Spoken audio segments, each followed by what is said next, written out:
அது பொதுவாக நான் சொன்னது தான். ஒரு நல்ல தியானம் பண்ணுறவங்க அந்த உடல் உறுப்பு தியானத்துக்கெல்லாம் போக மாட்டாங்க.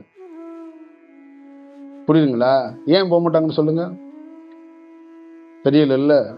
அப்போ நீ எப்படி ஆன்மா அருங்கோண சக்கரத்தோட ஸ்டூடெண்ட்டாக இருப்ப? ஏன்னா நீ ஆரம்பத்திலே ஃபர்ஸ்ட் உன் உடலையும் உயிரையும் இப்போ கடவுள்கிட்ட கொடுத்துட்டு தானே நீ சரணாகதியில் உட்கார்ற. அப்புறம் நீ எதை பிடிச்சி எதை போய் தியானமாக பண்ணுவ?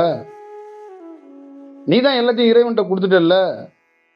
உனக்கு சரணாகதி அடைஞ்சிட்டு தானே ஒரு வேலையை செய்யற. அப்ப எதை பிடிச்சி நீ பண்ணுவ? பக்கத்து வீட்டுக்காரனை பிடிச்சதா எதை கண்ணங்கன்னு நோண்டி கொடுக்கணும் நீ.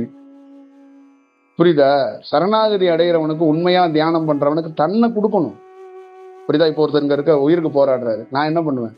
என்ன கொடுக்க தான் ட்ரை பண்ணுவேன், என் கிட்னியை கொடுக்க ட்ரை பண்ண மாட்டேன். புரியுதா? அவரை காப்பாத்துறதுக்கு என் உயிர் போனா பரவாயில்லைங்கிறதா ஒரு நல்ல தியானம் பண்றவன் போராடுவான். இந்த ஆன்மா வாழ்ந்து நிறைய வேலை செய்ய போகுது, உன் வேலை முடிஞ்சிருச்சு, இந்த உடலை நீ இறக்கி வச்சிடலாம், இதை நீ செலுத்து அப்படின்னா செலுத்துவேன். அதுதான் விஷயம். இப்ப இயல்பா சோசியல் சர்வீஸ்ல இருக்கிறவங்க, சோசியல் ஆக்ட்ல இருக்கிறவங்க, படிச்சவங்க, நம்ம இந்த உடல் மண்ணுக்கு போகக்கூடாது, இந்த உடல் எரிஞ்சு போகக்கூடாது. அப்ப கண்ணோ ஏதோ ஒரு பொருளை தியானம். நல்ல தவம் பண்றவன் அந்த சிந்தனைக்கு போக மாட்டான். ஏன்னா இறைவன் அவனை எப்படி வளர்த்திருப்பான்னா புத்தகத்தினால வளர்க்க மாட்டான், அவன் செயல்லே வளர்த்திருப்பான்.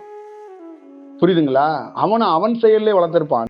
அப்ப நம்ம படிச்சுக்கிட்டு சோசியல் ஆக்டில் இருக்கும்போது, பொது சேவையா இருக்கும்போது அவங்க என்ன பண்றாங்க, நிறைய பேர் என்ன பண்ணுவாங்கன்னா சோசியல் ஆக்டில் ஒரு குரூப்பை வச்சு நீங்க இந்த மாதிரி பண்ணுங்க, இந்த மாதிரி பண்ணுங்க, உங்க உடல் வீணா தானே போகுது அப்படிம்பாங்க. இப்போ ஊர்ல எல்லாம் போய், கிராமத்துல எல்லாம் போய் சொன்னோம்னா அவங்க சங்கடப்படுவாங்க. என் புள்ள இருக்கும்போதே நீ போய் கண்ணை கேட்கறியா?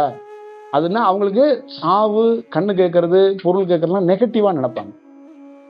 புரியுதுங்களா? அதை யோகி என்ன பண்ணுவோம்னா அந்த செக்ஷனுக்குள்ள போகாத, அதெல்லாம் நீ விட்டுரு, நீ எதை கொடுக்கணுங்கிறத நீ முதல்ல டிசைட் பண்ணு.